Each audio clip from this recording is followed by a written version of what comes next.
메란야담에 오신 걸 환영하옵니다. 구독과 좋아요 부탁드리며 이야기를 올리겠사옵니다.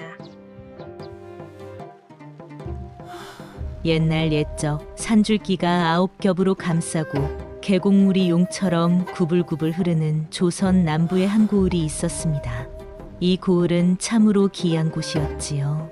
낮에는 농사와 어물이 풍부해 백성들이 웃음꽃을 피우며 살아가지만 밤이 되면 누구도 함부로 입 밖에 내지 못하는 금기가 하나 있었습니다. 바로 고을 북쪽 끝자락 안개가 자욱이 끼는 그 깊은 숲에 관한 이야기였습니다. 그 숲에는 절대 들어가서는 안 되네. 해 질 무렵이면 흰 것이 꿈틀거린다고 하지 않는가. 고을 사람들은 대대로 그렇게 속삭였습니다. 어떤 이는 보름달이 뜬 밤 숲 속에서 여인의 애절한 노랫소리를 들었다고 했고, 또 어떤 이는 안개 사이로 거대한 흰 그림자가 지나가는 것을 보았다고 했습니다. 30년 전 60 많은 사냥꾼이 그 숲에 들어갔다가 사흘 밤낮을 헤매고 나왔을 때는 머리카락이 새하얗게 새어 있었다는 이야기도 전해졌지요. 그는 정신을 놓은 채 흰 것이 나를 보고 있었다는 말만 되풀이하다 결국 미쳐버렸다고 합니다. 그래서 고을에서는 누구도 해에 질 무렵 그 숲에 가까이 가지 않았습니다. 아무리 급한 일이 있어도 아무리 지름길이 필요해도 말이지요. 하지만 세상에는 금기를 깨뜨리는 자가 반드시 나타나는 법입니다. 그리고 그 금기가 깨지는 순간 고을에는 아무도 예상치 못한 기이한 일들이 펼쳐지게 되는 것이지요. 바로 그 고을에 남천이라는 농부가 살고 있었습니다. 남천은 40을 깐 넘긴 나이였지만 아직 장가를 들지 못한 호랍이었지요. 어려서 아버지를 여의고 홀어머니를 봉양하며 살아온 탓에 혼처를 제대로 알아볼 겨를이 없었던 것입니다. 하지만 남천을 아는 고을 사람들은 모두 그를 칭찬했습니다. 남천이만큼 고든 사람도 드물지. 저 양반은 거짓말이라곤 해본 적이 없다네. 실제로 남천은 새벽 닭이 울기 전에 일어나 밭을 일구고 해가 중천에 떠도 쉬지 않고 땀을 흘렸습니다. 비록 가난했지만 이웃이 어려우면 자신의 양식을 나누는 것도 서슴지 않았지요. 특히 남천에게는 남다른 점이 하나 있었습니다. 바로 살아있는 것들에 대한 연민이 누구보다 깊었다는 것입니다. 어느 해 여름, 밭두렁에서 다친 어미 새를 발견했을 때는 보름 동안 정성껏 돌봐 날려보냈고, 겨울에 얼어 죽어가는 들개를 발견했을 때는 자신의 방에 들여 따뜻하게 재워주기도 했습니다. 저 사람은 참 별난 구석이 있어. 지림승 따위에게 그런 정성을 쏟다니. 어떤 이들은 남천을 이상하게 여겼지만 남천은 개의치 않았습니다. 그저 살아있는 것은 모두 귀한 것이라며 묵묵히 자신의 길을 걸어갈 뿐이었지요. 그런 남천의 고든 심성이 머지않아 고을 전체를 뒤흔들 기이한 인연의 시작이 될 줄은 그 누구도 예상하지 못했습니다. 남천에게는 든든한 사람들이 있었습니다. 먼저 병약하지만 지혜로운 어머니 월금이 있었지요. 월금은 남천이 홀로 고생하는 모습을 볼 때마다 가슴 아파했지만 아들의 고든 심성만큼은 누구보다 자랑스러워했습니다. 옆집에는 남천을 친형처럼 따르는 총각 동필이 살았습니다. 동필은 남천보다 10살 아래였지만 언제나 남천의 일손을 거들며 함께 밭을 일궜지요. 하지만 동필에게는 한 가지 걱정이 있었습니다.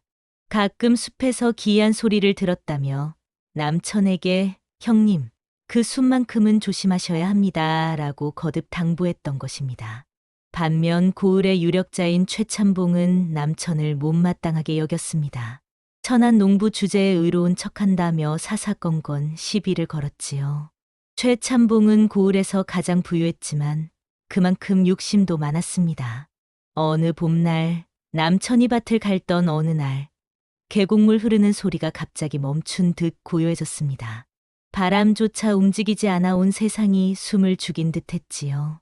새래들도 울음을 그쳤고 나무잎 하나 흔들리지 않았습니다. 이상하구나. 남천은 잠시 손을 멈추고 주위를 둘러보았습니다. 하지만 특별한 것은 보이지 않았지요. 남천은 대수롭지 않게 여기고 다시 밭을 갈기 시작했습니다.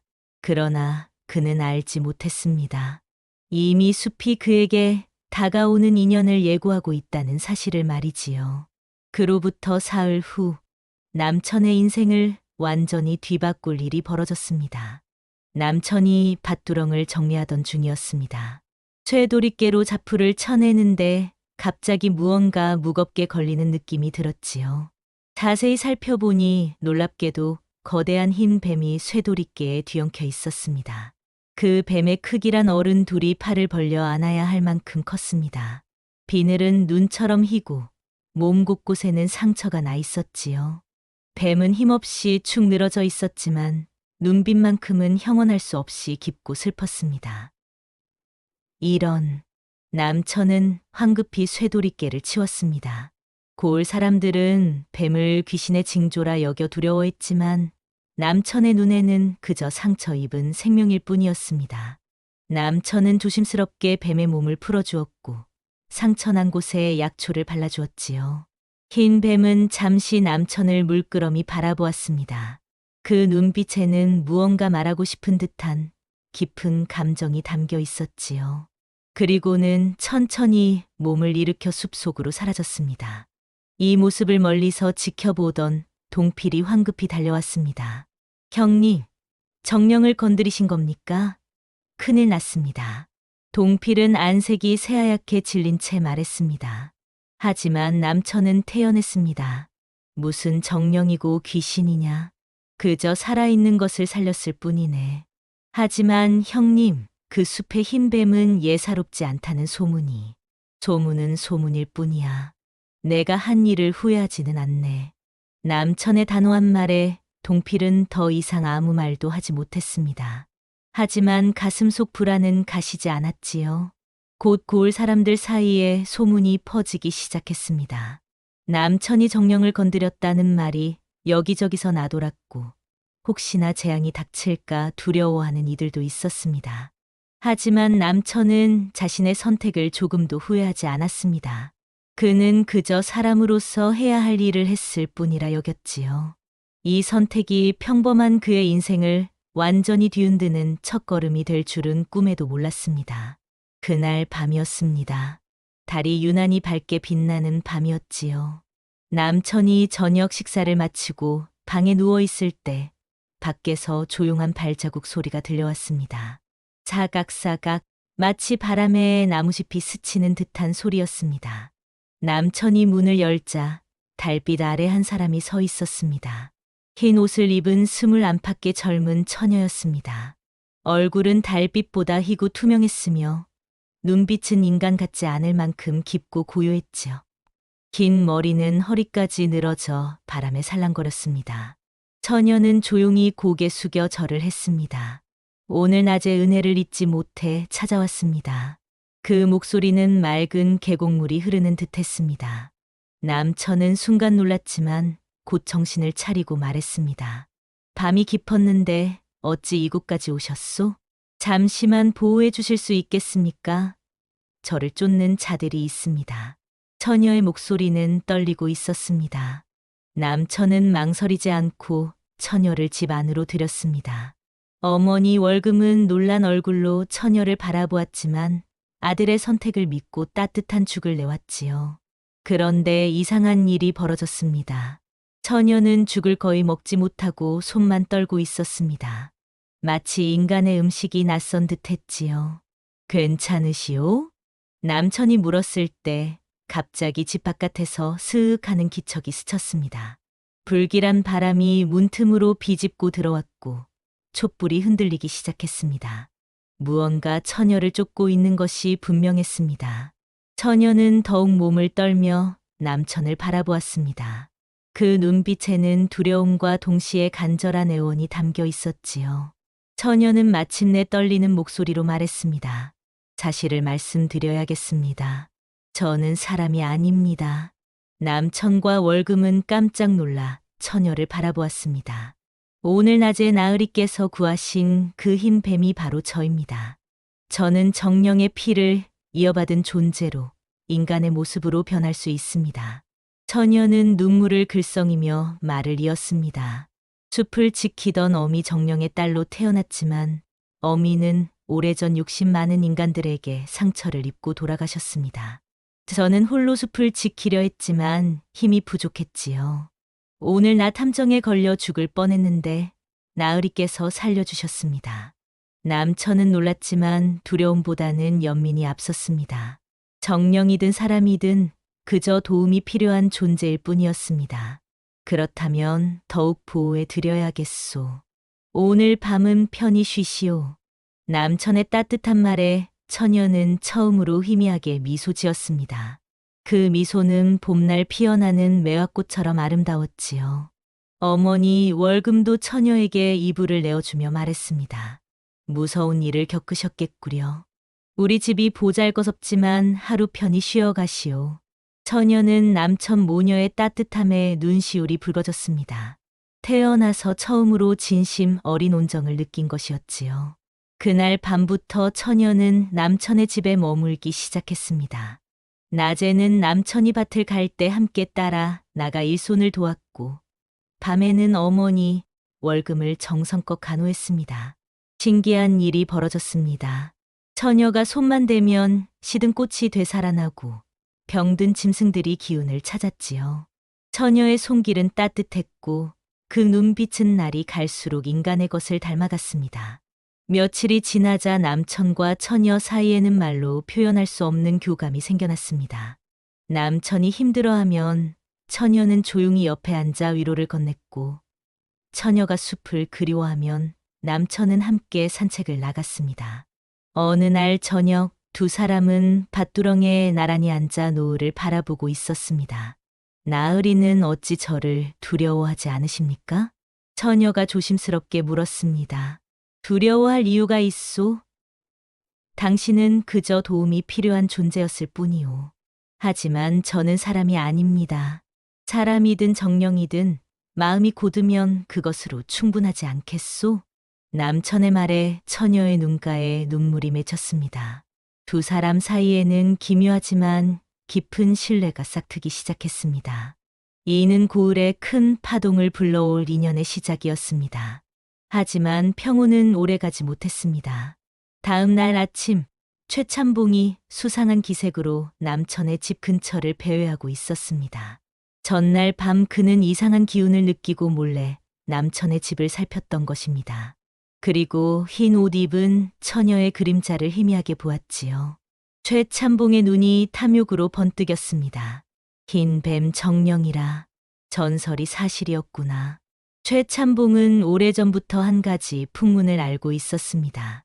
흰 뱀 정령을 잡으면 부와 권력을 얻을 수 있다는 이야기였지요. 그는 남천의 집을 계속 감시하기 시작했습니다. 며칠 후 처녀는 남천에게 놀라운 사실을 털어놓았습니다. 나으리, 한 가지 말씀드릴 것이 있습니다. 처녀의 얼굴은 심각했습니다. 최참봉이라는 자가 숲에서 뱀들을 포획해 부적을 만들고 있습니다. 그 부적은 우리 정령의 피와 비늘로 만들어집니다. 만약 그가 저를 잡아가면 고을에 큰 재앙이 닥칠 것입니다. 무슨 재앙 말이오? 정령의 힘을 억지로 빼앗으면 숲의 균형이 깨집니다. 그러면 산이 무너지고 물이 범람하며 전염병이 돌 수도 있습니다. 남천의 얼굴이 굳어졌습니다.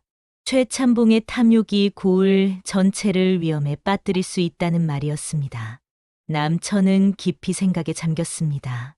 더 이상 처녀를 숨겨둘 수만은 없었습니다.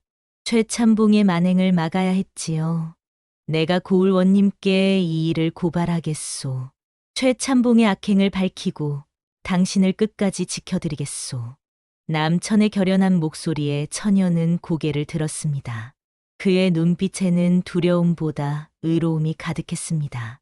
처녀는 처음으로 인간을 온전히 믿을 수 있다는 생각이 들었지요. 하지만 남천이 알지 못하는 진실이 하나 더 있었습니다. 최참봉은 단순한 탐욕가가 아니었습니다. 그는 오래전 뱀 정령에게 조상들이 목숨을 잃었다는 전설을 믿는 비술 가문의 후손이었습니다. 그가 만드는 부적은 단순히 불을 위한 것이 아니라 뱀 정령을 완전히 멸하기 위한 주술 도구였던 것이지요. 최참봉은 뱀들을 악귀의 근원이라 믿었고 자신이 고을을 구하는 영웅이라 착각하고 있었습니다. 그 흰 뱀년을 반드시 잡아야 한다. 우리 조상님들의 원한을 풀고 이 고을에 평화를 가져오려면 말이야. 최참봉은 비수를 준비하기 시작했습니다. 어느 날 밤 달이 구름에 가려진 어둠 속에서 최참봉이 움직였습니다. 그는 비술로 남천의 집 주위에 결계를 쳤고 갑자기 문을 박차고 들어왔습니다. 그 요물을 내놓아라. 최참봉의 고함 소리에 남천이 벌떡 일어났습니다. 처녀는 방 한 구석에서 몸을 떨고 있었지요. 그런데 이상한 일이 벌어졌습니다. 처녀의 인간 모습이 점점 흐려지며 힘을 잃어가고 있었습니다. 무슨 짓이오? 남천이 소리쳤지만 최참봉은 주술을 걸고 있었습니다. 붉은 부적들이 공중에 떠올라 처녀를 둘러쌌지요. 비켜라, 남천. 이놈은 우리 고을의 재앙이다. 남천은 필사적으로 처녀를 지키려 했습니다. 하지만 최참봉이 데려온 장정들에게 붙잡히고 말았지요. 결국 처녀는 힘없이 포획되어 끌려갔습니다. 나으리. 처녀가 마지막으로 남천을 돌아보며 외쳤습니다. 그 눈빛에는 슬픔과 동시에 남천을 믿는다는 신뢰가 담겨 있었습니다. 고을은 큰 소동에 휩싸였습니다. 사람들은 사건의 진실을 알지 못한 채 두려움에 떨었지요. 최참봉은 요물을 잡았다며 의기양양했지만 남천의 가슴은 찢어지는 듯했습니다. 남천은 한순간도 망설이지 않았습니다. 그날 밤 남천은 홀로 숲 깊은 곳으로 향했습니다. 동필이 말렸지만 소용없었지요. 형님, 위험합니다. 그 숲은 밤에 절대 들어가서는 내가 구한 생명을 저버릴 수는 없네. 남천은 달빛도 들지 않는 깊은 숲을 헤쳐나갔습니다. 가시덤불이 옷을 찢고 지늘기 신을 빼앗아갔지만 멈추지 않았습니다. 피가 흘러도 온몸이 상처투성이가 되어도 남천은 걸음을 멈추지 않았습니다. 부디 그 아이를 살려주십시오. 남천은 걸으면서도 계속 중얼거렸습니다. 그의 마음속에는 오직 처녀를 구하겠다는 일념뿐이었지요. 마침내 남천은 숲 가장 깊은 곳, 뱀 정령의 선앙터에 도착했습니다. 그곳에는 오래된 돌무더기와 이끼 낀 제단이 있었지요. 남천은 무릎을 꿇고 두 손을 모았습니다. 부디 들어주십시오. 그 처녀를 살려주십시오. 제가 대신하겠습니다. 제 목숨을 가져가셔도 좋으니 그 아이만은 살려주십시오. 남천의 목소리는 떨렸지만 진심이 가득했습니다. 그는 이마를 땅에 대고 거듭 절을 올렸지요. 한 번, 두 번, 세 번. 이마에서 피가 나도 남천은 멈추지 않았습니다. 얼마나 시간이 흘렀을까요? 갑자기 선앙터 주변이 환하게 빛나기 시작했습니다. 땅이 흔들리고 하늘에서 번개가 내리쳤습니다. 그리고 거대한 흰 뱀 정령이 모습을 드러냈습니다. 정령의 크기는 집채만 했고 온몸에서 은빛 빛이 뿜어져 나왔습니다. 두 눈은 달처럼 빛났고 목소리는 천둥처럼 울렸지요. 내가 내 딸을 살렸느냐? 그렇습니다. 부디 그 아이를 구해 주십시오. 정령은 남천을 물끄러미 바라보았습니다. 그의 진심이 느껴졌던 것이지요. 좋다. 내 진심을 받아들이겠다. 정령의 몸에서 찬란한 빛이 뿜어져 나와 고을을 향해 날아갔습니다. 그 빛은 최참봉의 집을 감쌌고 갇혀있던 처녀의 몸을 되살렸습니다. 동시에 놀라운 일이 벌어졌습니다. 최참봉이 만든 부적들에서 검은 기운이 솟아올랐습니다. 그 기운은 최참봉이 생각했던 것과 달리 악한 저주의 기운이었던 것이지요. 부적을 만들면서 무고한 뱀들을 죽인 원한이 쌓여 오히려 고을의 재앙을 부를 뻔했던 것입니다. 정령은 그 검은 기운을 정화하기 시작했습니다. 거대한 싸움이었지요.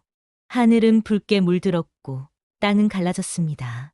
남천도 힘을 합쳐 최참봉을 막아섰습니다. 이게 무슨 일이냐? 내가 만든 부적이 왜? 최참봉은 경악했습니다. 자신이 정이라 믿었던 모든 것이 무너지는 순간이었습니다. 정령의 목소리가 고을 전체에 울려 퍼졌습니다. 어리석은 인간이여, 진실을 들어라. 정령은 오래전 이야기를 들려주었습니다.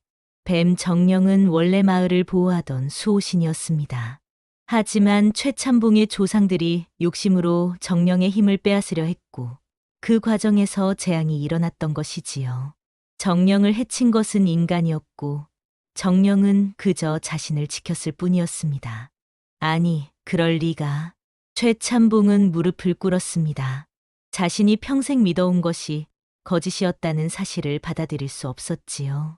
하지만 진실은 명확했습니다. 고을 원님이 군사들을 이끌고 도착했고 모든 진실이 밝혀졌습니다. 최참봉은 무고한 생명을 해친 죄로 벌을 받게 되었고 그가 모아둔 부적들은 모두 불태워졌습니다. 검은 기운이 사라지자 고을은 오랜 불안에서 벗어났습니다. 사람들은 비로소 진실을 알게 되었고 정령에게 감사의 절을 올렸지요. 처녀는 남천에게 달려와 눈물을 흘렸습니다. 나으리의 마음이 아니었다면 저는 이 세상에 남아있지 못했을 것입니다. 남천은 처녀의 손을 잡으며 미소 지었습니다. 나는 그저 사람으로서 해야 할 일을 했을 뿐이오. 정령도 남천에게 고개를 숙였습니다. 은혜를 갚고자 한다. 무엇이든 말해보거라. 하지만 남천은 고개를 저었습니다. 은혜를 바라고 한 일이 아닙니다. 다만 처녀가 평안하게 살 수 있다면 그것으로 충분합니다.